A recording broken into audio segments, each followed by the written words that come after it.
Seja bem-vindo a mais um episódio do podcast Médico em Alta. Eu sou Luiz Duarte. Eu não sou médico, mas ele é. A gente tem um convidado muito especial que não é apenas um médico, é um médico em alta, Dr. Jean Clay, ortopedista.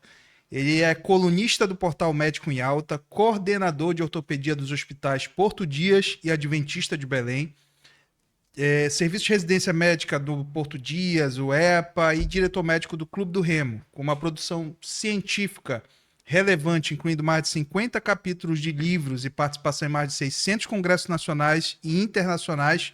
Construiu uma carreira marcada pela constante atualização e protagonismo na ortopedia. E pode-se dizer também que é um remista roxo. Não, não é um remista roxo, ele é um remista azul royal, né, doutor? Doutor, seja bem-vindo a mais esse episódio. Lhe agradecer aí pela sua participação.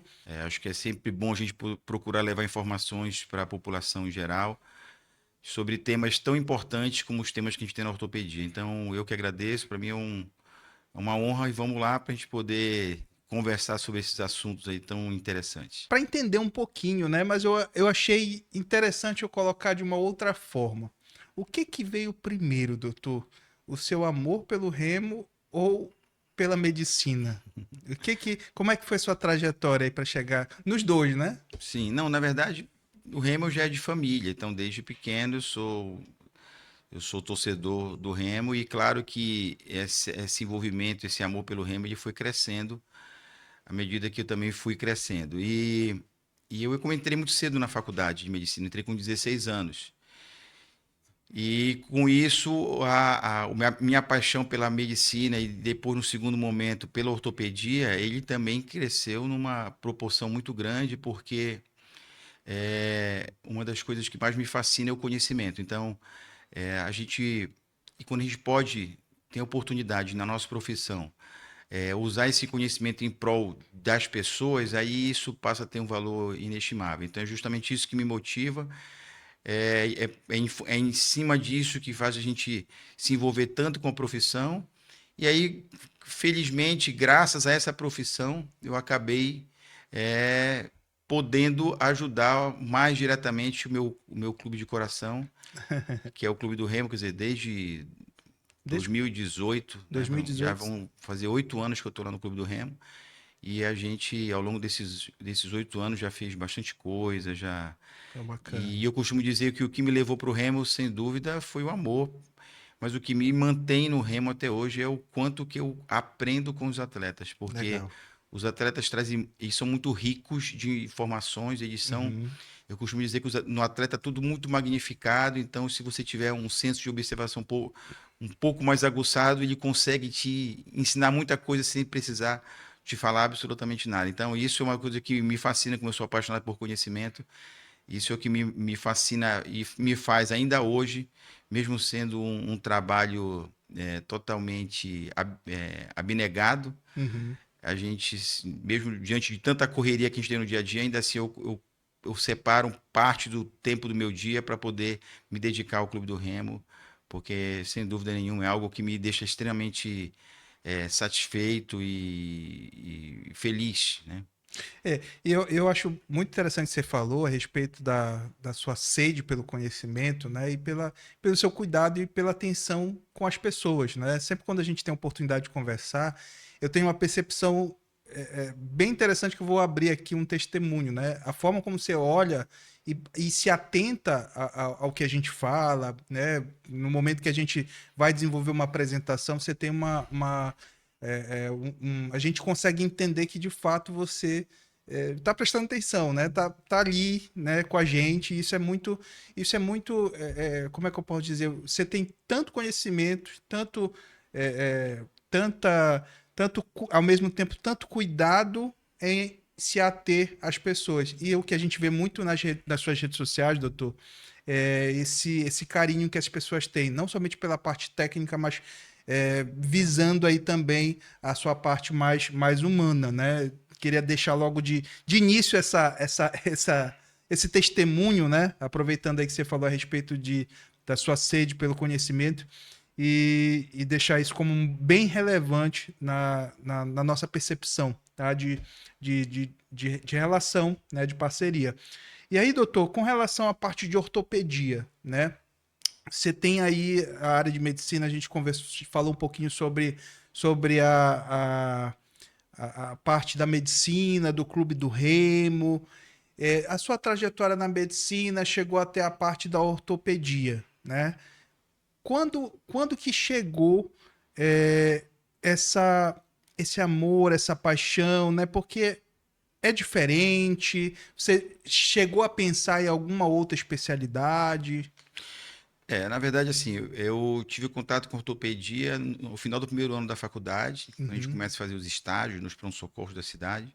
sim. E o que me chamou muito a atenção na ortopedia é que ela é uma especialidade que ela é clínica, mas também é cirúrgica, e você tem a possibilidade de, em- dependendo da situação, em curto espaço de tempo, você já trazer um benefício rápido para o paciente. Legal. Chega um paciente, por exemplo, com o ombro fora do lugar, com uma manobra que demora segundos, você já consegue botar no lugar. E isso te dá uma sensação de realmente de poder ter ajudado alguém de uma forma muito instantânea. Então, eu não Uhum, preciso esperar uma medicação. Claro, essa é a área da ortopedia mais voltada para traumatologia. uhum. Mas, sem dúvida, é algo que nos deixa bem feliz. Chega um paciente com uma fratura extremamente grave e você consegue eh, montar aquela fratura, fixar da melhor forma possível e no dia seguinte o paciente está andando. Quer dizer, essas coisas, elas, sem dúvida, têm um valor muito grande, deixa a gente extremamente satisfeito. Então, a ortopedia ela tem essa capacidade, ela é muito completa. Uhum. E dentro da ortopedia a gente tem várias áreas de atuação, mais de 10 áreas de atuação. Então, ortopedia voltada só para punho e mão, cotovelo e ombro, coluna, quadril, joelho, pé e tornozelo. Quer dizer, existe um sem número de possibilidades que dificilmente você não vai ter nenhuma delas para a qual você tenha algum tipo de afinidade. Por isso que a Uhum. ortopedia ela é tão fascinante e faz com que a gente realmente ame cada vez mais essa profissão. Tem várias vertentes, mas o que que tem tipo assim, o que que tem chego mais no seu consultório? O que que você percebe com maior frequência, né? Até questão de comportamento das pessoas, né? O que que tem chego mais no seu consultório? Então, no consultório, as queixas principais que levam o paciente ao consultório do ortopedista são as dores na coluna, Uhum, são as dores no joelho e também no ombro. São os três segmentos que mais trazem paciente ao consultório. Essas dores, elas podem ter origem traumática ou atraumática. Então, eu posso ter uma dor puramente degenerativa ou eu posso ter essa dor vinculada a uma queda, a algum esforço, a um movimento brusco durante a prática de um esporte. E aí, a partir daí, a gente vai desenvolvendo o raciocínio clínico para que a gente possa chegar a um diagnóstico e, a partir daí, definir a melhor conduta para o paciente. a dor nas costas, né? A gente costuma ouvir muito o pessoal se queixando, né? De dores nas costas, dores. é, que a gente sempre fala, né? Nós somos leigos, né? Falando, dor na coluna, né? Será que toda vez é na coluna, né? Será que não tem uma parte específica? E aí fica essa dúvida. Essa questão dor nas costas, você falou que é muito frequente, né? Ela é muito normal hoje em dia. Geralmente tem tem algo mais característico, você percebe que tem algum comportamento específico das pessoas que hoje em dia, por exemplo, postura, forma de sentar, trabalho muito home office, enfim, tem algo mais específico sobre essas dores? Sobre a dor nas costas, assim, a literatura ela diz que ao longo da vida, em cada 10 pessoas, 9 têm ou terão dor nas costas. Então, para você ver o quanto que é frequente essa queixa na população mundial, isso é uma estatística mundial. Então, a dor nas costas, ela pode estar relacionada a uma série de fatores, né? Quando você fala de uma lombalgia, que é uma dor na região lombar, na região da parte mais baixa da Mais costa, baixo. você está falando de um diagnóstico que a gente vai chamar de um diagnóstico sindrômico amplo, e a partir daí eu vou definir o motivo pelo qual esse paciente está na costa. E dentro disso existe um sem número de possibilidades, mas eu diria que na maioria dos casos a gente está diante de o que a gente chama de lombalgia funcional, que é Uhum. uma lombalgia em função de um desequilíbrio muscular, de uma postura inadequada para dormir, para trabalhar, e aí cabe isso que você falou sobre a questão do home office. A gente teve uma enxurrada de problemas dessa natureza na época da da Covid, porque ficou muito mais frequente essa modalidade de trabalho, né, que é o home office, e isso fez com que essas doenças relacionadas à má postura elas realmente tivessem um crescimento exponencial. A parte do celular, será que tem alguma coisa assim com Tem, maior tem. frequência, né? A parte Exatamente. Existe uma doença que hoje já é conhecida como text neck, Uhum. que é justamente você fica com uma dor na região da cervical porque você tem o hábito de ficar muito com a cabeça muito fletida.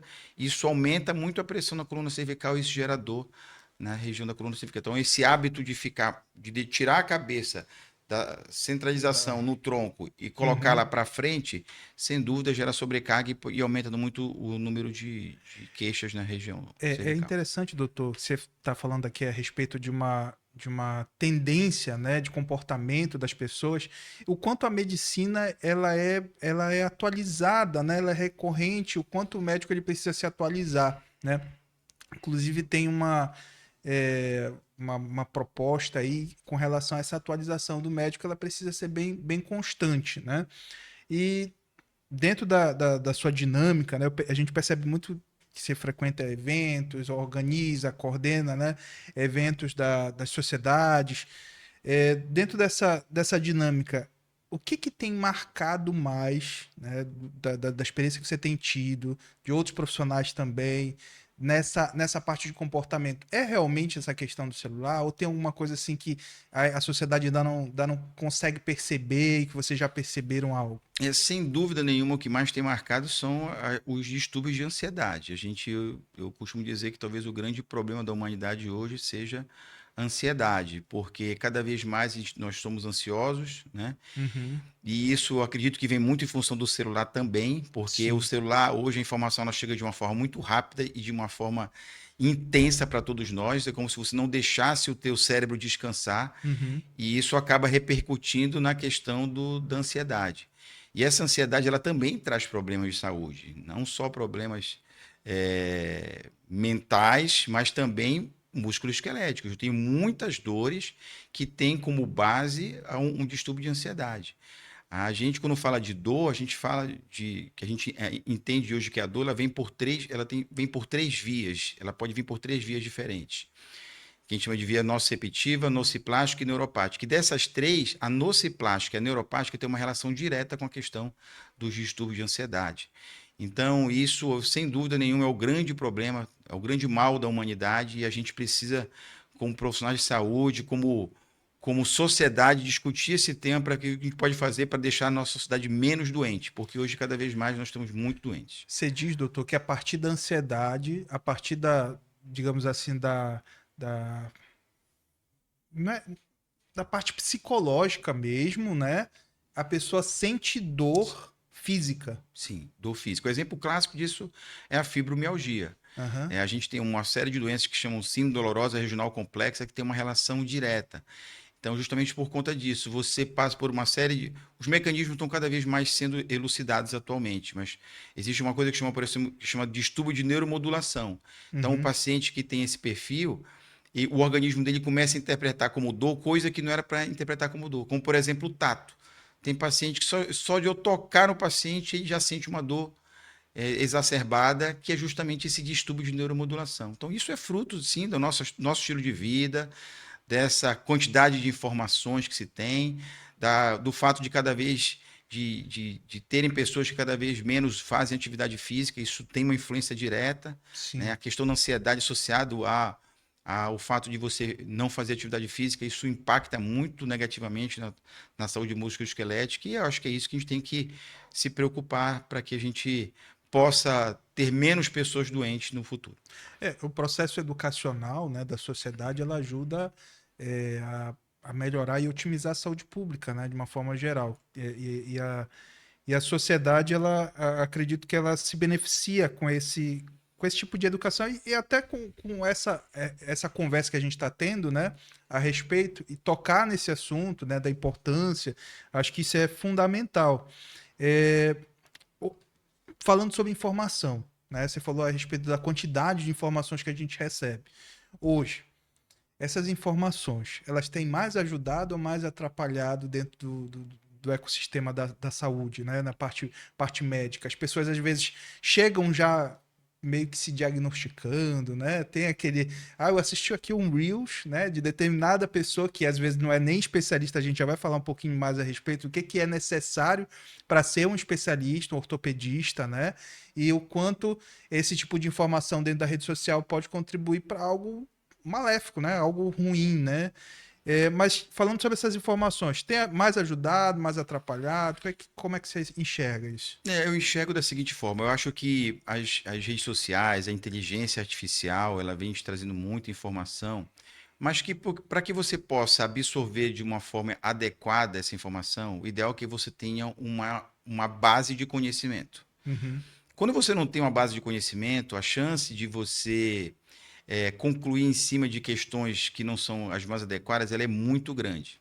Então, eu acho que a informação ela é boa, mas tem horas que a gente costuma dizer que a ignorância é uma bênção, uhum, porque às vezes o paciente que vem sem tanta informação, com tantos vieses, sim. é um paciente que é muito mais fácil de você tratar, que é muito mais fácil de aderir ao tratamento e com isso melhorar os teus resultados, do que aquele que vem já com uma ideia formada Pronta. do que ele acredita que seja, e quando na verdade as coisas são muito mais complexas do que parece. Uma coisa Uhum, extremamente importante, uma inversão que eu vejo no consultório, as pessoas hoje elas sentem dor, a primeira coisa que elas fazem, as pessoas que têm acesso, é fazer uma ressonância magnética. Então, antes de passar no médico, antes de conversar com alguém, já faz uma ressonância magnética, como acreditando que a ressonância magnética vai te dar o diagnóstico. Isso é um equívoco gigantesco, porque uhum, a medicina, ela desde que ela é medicina, o diagnóstico ele é pautado primeiro numa boa história clínica, que eu tenho uhum. que conversar e tirar do meu paciente, depois um exame físico detalhado, e aí, depois disso, se houver necessidade, como uma peça nesse quebra-cabeça, eu venho com o exame de imagem. E Sim. não o inverso. Uhum, Então, essa inversão na sequência do diagnóstico, ela tem trazido muitos problemas de diagnóstico. Então, eu com frequência recebo no consultório pacientes que vêm com diagnóstico e baseado puramente no exame de imagem, e muitas vezes está tratando o exame e não a doença do paciente. sim. Então, é algo bem mais complexo. Como eu falei, o exame ele tem um papel, sim, muitas vezes importante, mas para ser mais um elemento que, junto com a história, com o exame físico bem feito, fazem parte do que a gente precisa para fechar um diagnóstico da melhor forma possível para o paciente. Perfeito. Eu vi um médico, eu me esqueci o nome dele agora, mas ele fala justamente sobre essa análise clínica, né? A importância de você ter um contato mais pessoal com o paciente, né? E administrar dentro daquele contato, daquele relacionamento, algumas percepções, né? Ele falou sobre o cheiro, né? Falava sobre algumas características de percepção mesmo, né? Isso que você falou mesmo. E às vezes esse contato não acontece, o médico ele não consegue diagnosticar, né? Não consegue entender. E aí, falando sobre a parte do de tela, né? Da parte da telemedicina, né? O que você acredita que isso contribui? De que forma contribui? Mencionando e relacionando a essa parte da análise clínica, né? Acho que é algo que pode ser colocado dentro de uma base, né? Ou você tem abolição total aí? Não, na verdade, assim, eu acho que foi um dos legados, dos principais legados que a Covid deixou para nós, né? Uhum, Justamente o fato de não só a telemedicina, mas as teleconferências, né? A gente tinha sem dúvida, muita discriminação com essa modalidade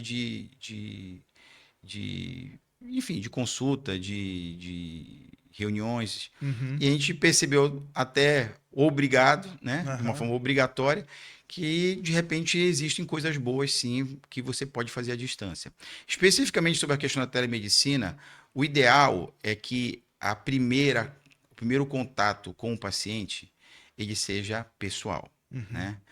E aí eu acho que ela passa a ser interessante quando, por exemplo, eu tenho o problema da distância, as questões de deslocamento. Eu tenho muitos pacientes que vêm do interior. Então, Uhum. eventualmente, para um primeiro contato, eu examinar o paciente, conversar, olhar olho no olho do paciente, tocar no paciente, isso faz muita diferença. Mas, de repente, um paciente que mora, e a gente vive num estado que tem uma Dimensões dimensão continentais. exatamente gigantesca. Paciente que muitas vezes, para chegar aqui na capital, tem que levar 12, 13, sei lá, 15 horas. Sim. Numa situação intermediária, para eu ver como é que esse paciente está, eu acho que nesse caso a telemedicina ela ajuda, Uhum. porque ela encurta essas distâncias, né? E também quando você está em situações remotas. Então, eu estou diante de uma situação remota, eu estou no interior que não tem ortopedista e eu preciso de uma orientação inicial. Eu acho que nesse É aspecto ela é válido. bem interessante, porque se você já fizer uma orientação inicial adequada, a chance desse paciente complicar ela diminui bastante. Então, acho que nessa linha, sim.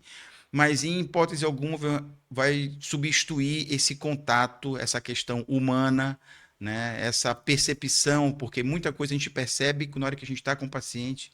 E isso, para mim, tem um valor gigantesco, porque eu estou ali para procurar atender a necessidade que o meu paciente me trouxe. Né? Mais do que, eventualmente, o que o exame me mostra, eu preciso saber o que aquilo está influenciando no seu estilo de vida, na sua qualidade de vida, porque é isso que a gente procura tratar nos pacientes.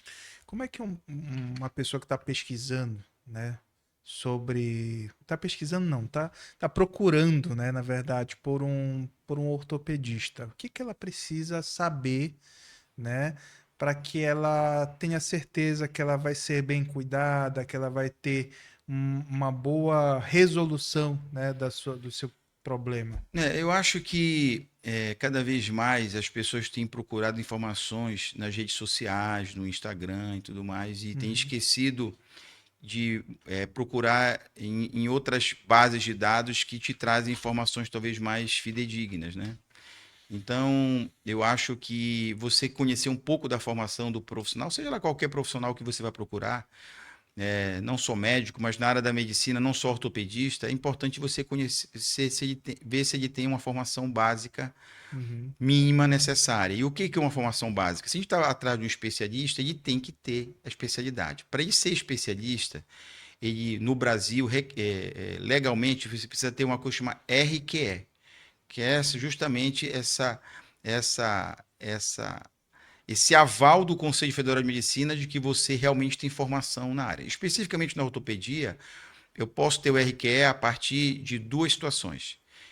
Ou eu fiz uma residência médica, credenciada pelo MEC, pela Comissão Nacional de Residência Médica, e ao final desses 3 anos de residência, eu posso dar entrada com esse certificado no Conselho Federal de Medicina, ele vai me dar o RQE. Eu tenho que passar por uma prova de título, que é a prova feita pela Sociedade Brasileira de Ortopedia e Traumatologia, com a anuência, o aval da Associação Médica Brasileira, que é a AMB. Então, se eu passei por essa prova, eu também posso registrar o meu título no Conselho Federal de Medicina. Essa prova, que a gente na ortopedia dá tanto valor, ela é fundamental para que você seja membro titular da sociedade. Então, dentro da ortopedia, é interessante que você perceba se o seu médico, ele, além de especialista, além do RQE, se ele tem um título de especialista em ortopedia e traumatologia que é fornecido pela sociedade. Por quê? Porque essa prova, ela é considerada por muitos a melhor prova das especialidades médicas no Brasil e uma das mais completas provas do mundo. É uma prova extremamente exigente, o nível dela é muito alto e ela envolve conhecimentos teóricos, conhecimentos práticos, trabalho científico, uma série de valências que a gente entende que são importantes para o médico. Por exemplo, nessa prova é discutido, por exemplo, a atitude. Como é que você lida com uma situação, por exemplo, que você tem que dar um diagnóstico é, ruim para o paciente? Como é que você lida com isso? Isso também é feito nessa prova. Então, é uma prova bem completa e o médico, para passar nessa prova, ele tem que estar muito bem preparado. Então, eu entendo que esse é o mínimo para você dizer assim, eu estou no ortopedista. A partir daí, aí a relação médico-paciente, a sua percepção como paciente, as pessoas hoje não são bobas, elas conseguem entender se o colega realmente tem conhecimento. A questão da indicação ela é importante, né? você conhecer algum paciente que já passou em consulta com esse médico e a sua resolutividade, isso é muito importante. Então, acho que são uma série de fatores para você escolher o profissional com quem você vai tratar, mas eu volto a frisar que o básico, o mínimo, é ter o RQE e na ortopedia ter título de especialista da sociedade. Esse título, a gente consegue enxergar em algum local específico? Muitas vezes na comunicação do médico, seja no carimbo, seja no seu receituário, ele vai estar como TEOT, T-E-O-T, que é título de especialista em ortopedia e traumatologia. Então, Certo. normalmente, o médico vai trazer o CRM, o número do Uhum. CRM, o RQE, que é o número da especialidade, junto ao Conselho Federal de Medicina, e o TEOT, que é o número junto à Sociedade Brasileira de Ortopedia e Traumatologia. Pronto. Se você queria saber o que significava aquele tanto de letras, CRM, RQE e TEOT, né? Pronto, já sabe.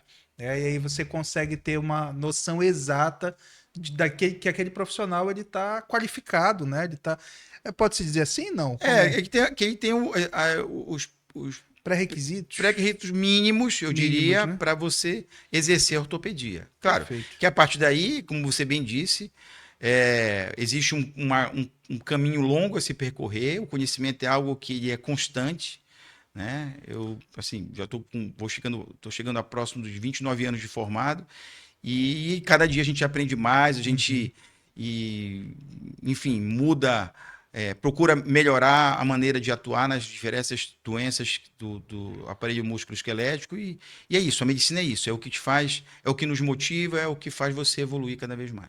Ela se atualiza, né? E o médico ele precisa se atualizar e você tem que perceber, né? E eu acho que o grande boom, né? O grande algo bem positivo que veio na internet, nas redes sociais, é poder observar um pouquinho dos bastidores daquele médico, entendendo que ele tá se desenvolvendo, né? Participando de eventos, coordenando, né? Sempre ter essa relação com esse ambiente acadêmico também, né? De conhecimento também, eu acho que é fundamental. E a gente consegue enxergar isso muito nas suas redes sociais, né? A forma como a atualização, mesmo tendo já tudo isso que a gente falou aqui a respeito, a constância em atualização. E isso é muito bem observado, pode ser observado nas redes sociais hoje, que já é um caminho, mas falando até sobre redes sociais, né? Você acredita, doutor, que a internet, as redes sociais, tem esse ponto benéfico, né? Tem alguns pontos também que a gente conversou que podem ser ruins, mas dentro do contexto geral, como você enxerga que vem o advento da rede social para o médico, a internet para o médico, e de que forma a gente pode tirar um bom proveito nessa linha?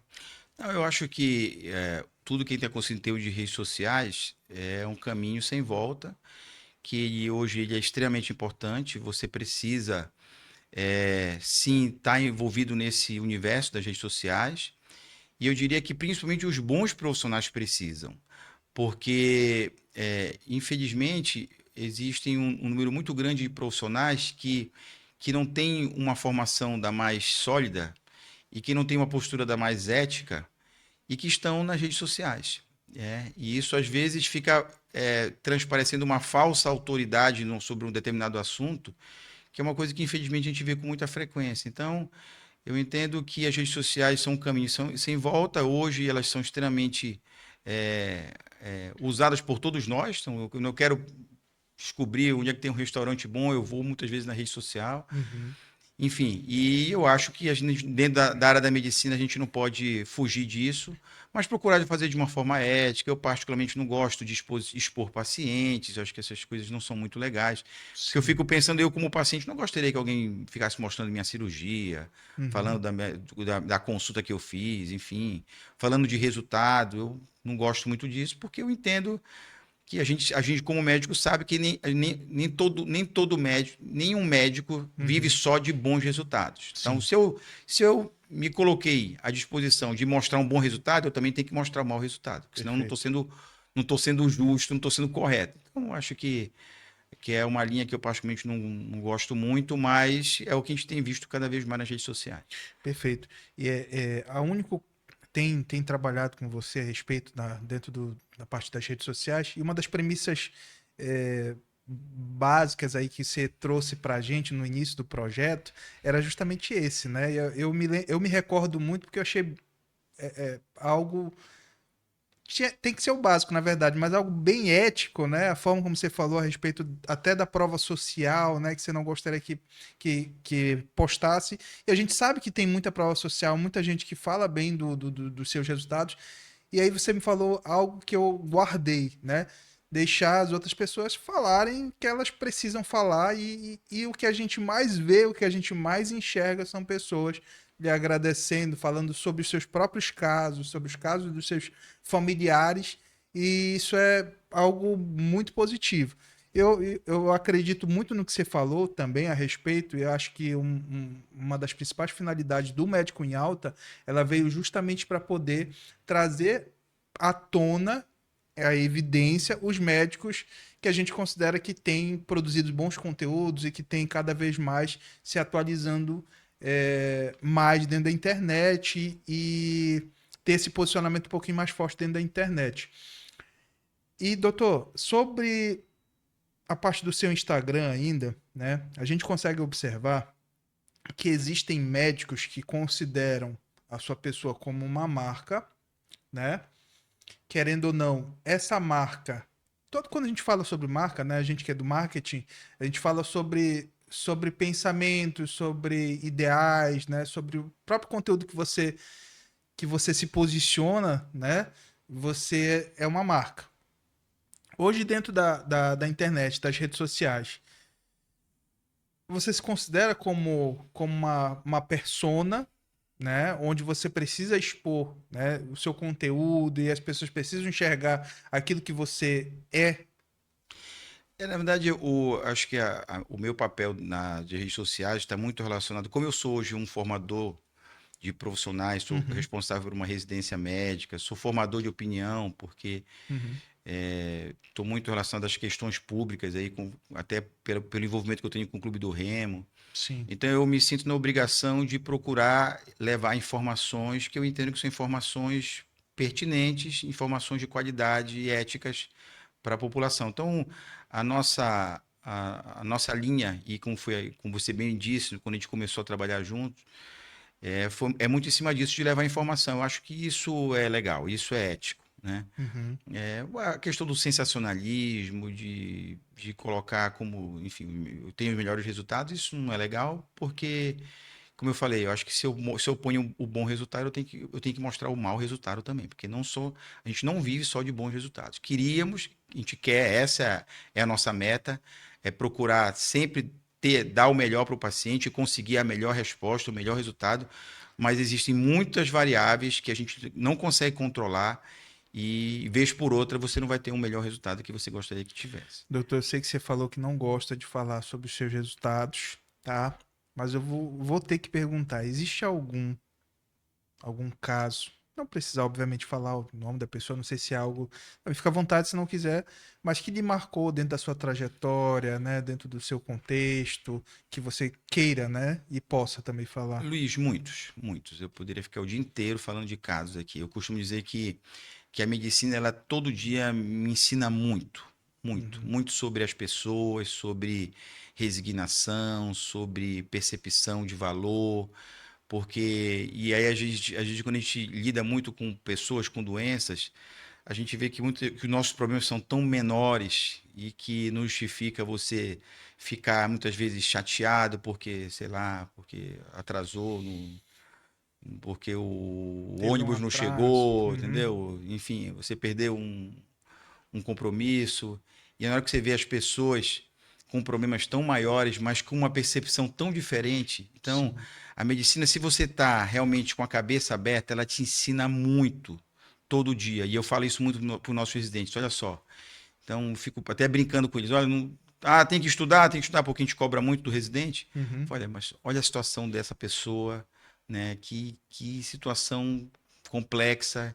E ela está aqui sorrindo, está feliz, está acreditando. Eu acho que E isso que faz com que a medicina seja realmente tão fascinante, é justamente você perceber junto às pessoas o quanto que você ainda tem para crescer como ser humano, como profissional.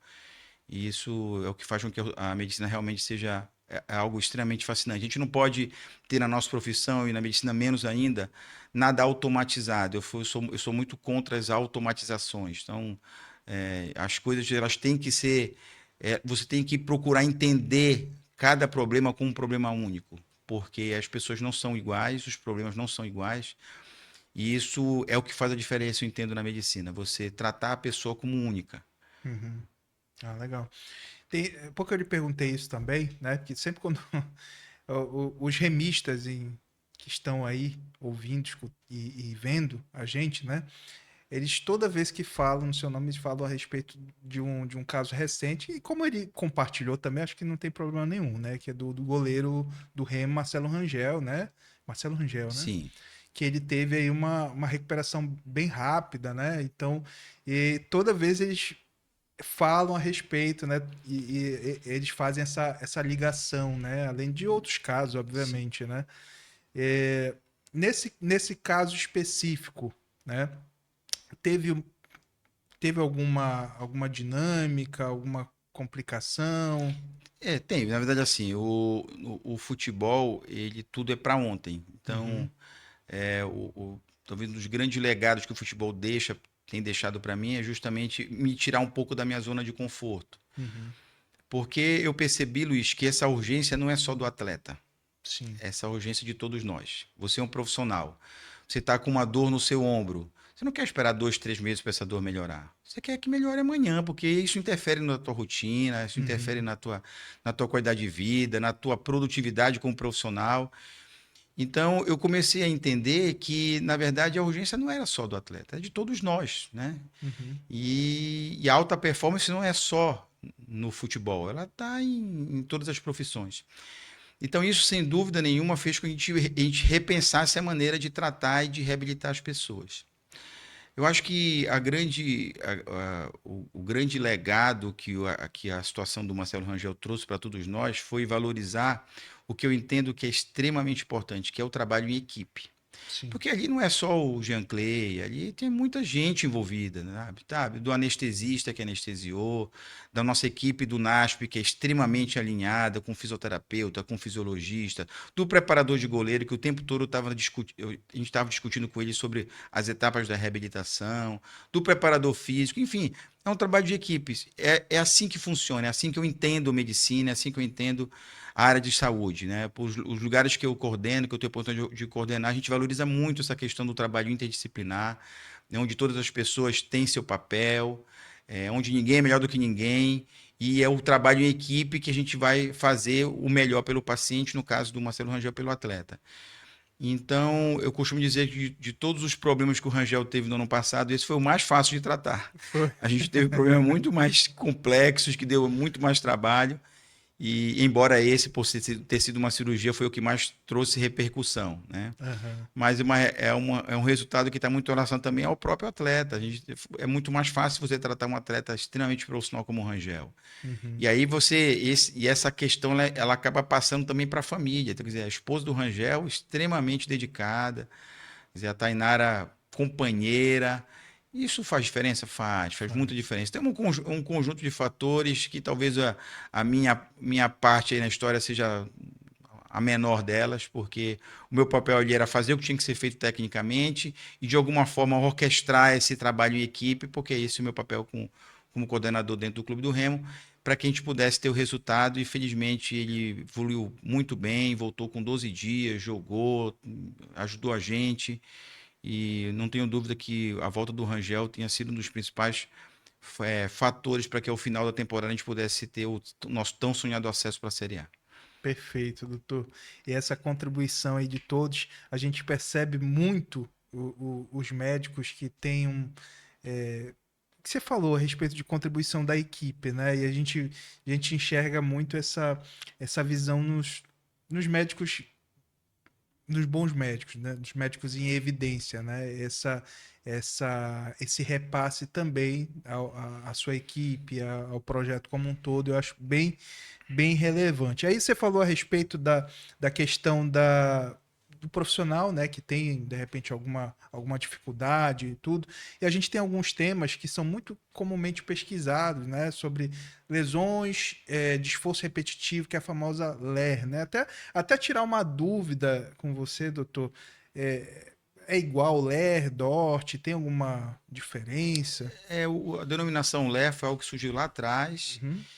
Depois veio o DORT. Eu não gosto muito de rótulos, sabe, É. Luiz? Não gosto de rótulos, não gosto. Porque eu entendo que, do ponto de vista de fisiopatologia, de causa dos problemas, na ortopedia, a exceção de tumores e infecção, 90% dos problemas são de origem biomecânica.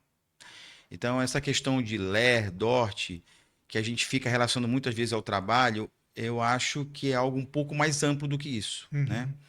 Do ponto de vista musculoesquelético, toda vez que eu exijo mais do que eu estou preparado para fazer, isso acaba sendo interpretado pelo organismo como uma agressão e aí inflama e vem a dor e todos os problemas a partir daí. Então, isso não é diferente no trabalho. Então, É uma inflamação. é uma inflamação por uma sobrecarga, ou seja, eu exigi mais do que eu estou preparado para fazer. Então, eu entendo o seguinte: se eu me proponho a ser, eh, sei lá, motorista de ônibus, eu tenho que me preparar para ser motorista de ônibus. Não basta eu simplesmente saber dirigir. Uhum. Eu tenho que saber que para dirigir o ônibus por 6, 8 horas por dia, eu tenho que estar condicionado fisicamente. Então, eu não posso simplesmente transferir para a minha profissão algo que, na verdade, eu entendo que tem que ser conjugado com o meu estilo de vida. Então, eu preciso saber que para eu dirigir ônibus, eu tenho que dormir bem, eu não posso estar envolvido com bebida alcoólica, eu tenho que fazer uma atividade física regular, né? Eu tenho que procurar descansar. Essa é a minha profissão, né? Assim como um atleta ele precisa ter esses cuidados, as outras profissões também. Então, eu acho que na hora que a gente tirar essa questão do trabalho, porque foi o trabalho que me causou o problema, e começar a entender que para eu fazer aquilo, para eu ter a oportunidade de seguir aquela profissão, eu tenho que me preparar. Eu acho que na hora que isso acontecer, a nossa percepção de problema ela tende a mudar, entendeu? E por isso que eu não gosto desses rótulos, Dos porque fica rótulos. parecendo que o problema foi causado pelo trabalho.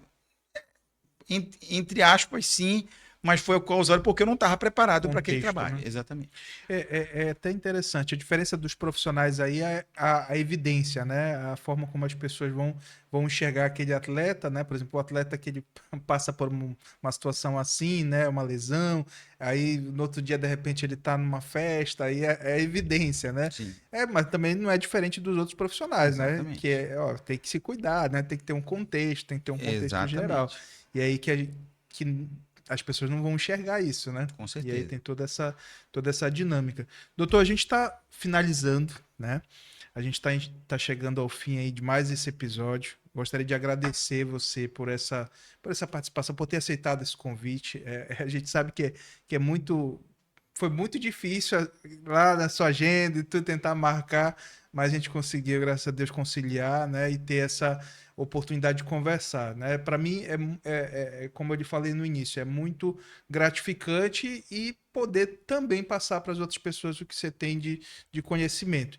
Fique à vontade, doutor, para poder mencionar, falar algo a respeito do seu consultório, do seu consultório, da clínica, da sua atuação. Fica à vontade. Na verdade, Luiz, eu quero agradecer aqui especialmente a você, ao Médico em Alta e a Único, que vocês hoje são um dos grandes parceiros que eu tenho hoje na minha vida profissional. Dizer que eu sou totalmente favorável a esse tipo de projetos que procuram levar informação de uma forma ética. Eu acho que é disso que a gente precisa. E se eu puder deixar um recado para as pessoas, procurem cuidar da sua saúde, procurem fazer atividade física, cuidar da sua saúde mental, isso é muito importante. E para que a gente possa ter uma sociedade melhor, pessoas menos estressadas, né? A gente possa ter qualidade de vida melhor, porque eu acho que é isso que importa no final de tudo, é isso que importa. Adianta eu ter um sucesso na profissão, mas não tenho qualidade de vida, não consigo ter um momento com a minha família. Eu acho que E quem está falando isso é um workaholic como eu, que eu sou extremamente ligado à minha profissão, mas o tempo vai passando, a gente vai percebendo muitos desses outros valores que também são importantes, né? E eu acho que essa talvez seja uma mensagem para passar para todo mundo que está nos assistindo. Obrigado, doutor.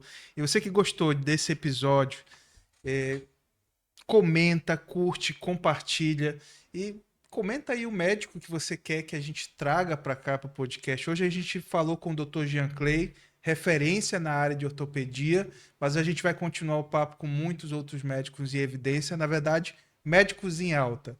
E qualquer novidade a gente vai estar trazendo no portal Médico em Alta a respeito das especialidades, onde o Dr. Jean Clay também é colunista, tá bom? Mais uma vez, muito obrigado e até breve.